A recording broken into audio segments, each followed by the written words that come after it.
Next question. In Deuteronomy chapter 22, verse 5, it says, "A woman shall not wear that which pertaineth to a man, neither shall a man put on a woman's garment." Does this say a woman can't wear trousers? No, it doesn't say that at all. It takes a little definition on this and explanation.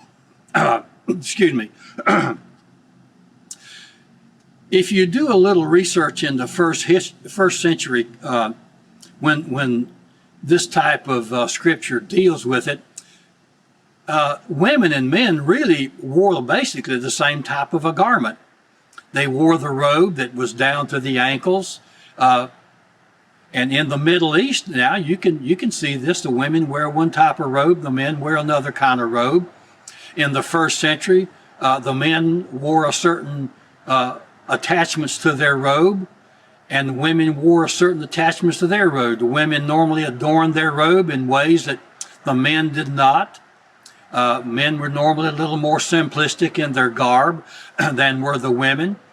But the key thing to it was that when you looked at a first century person, at a glance, you could tell whether you were looking at a man.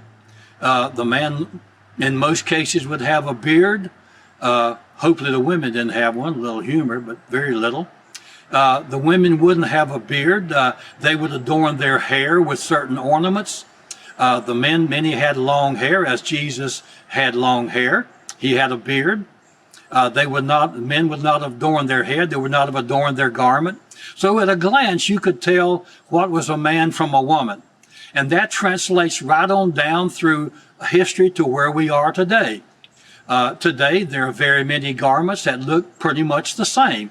So a woman can, of course, wear trousers. She can wear long garments. Men can wear short pants. Women can wear short pants.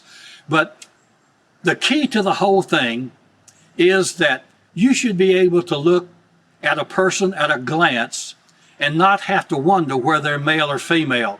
And quite honestly, there's been times when I've been 4 or 5 feet from some people, and I honestly couldn't tell if they were male or female. And we're warned about that. The Bible wants us to look like a male and sound like a male and move like a male. He doesn't want us acting like a female.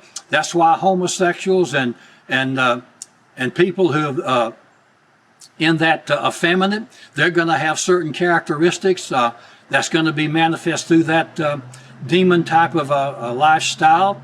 That's going to manifest in a certain kind of walk and a certain kind of talk. So the Bible wants us to look like what we are. Male, we look like male. Female, look like male, and thereby not confuse people, because confusion is not of God.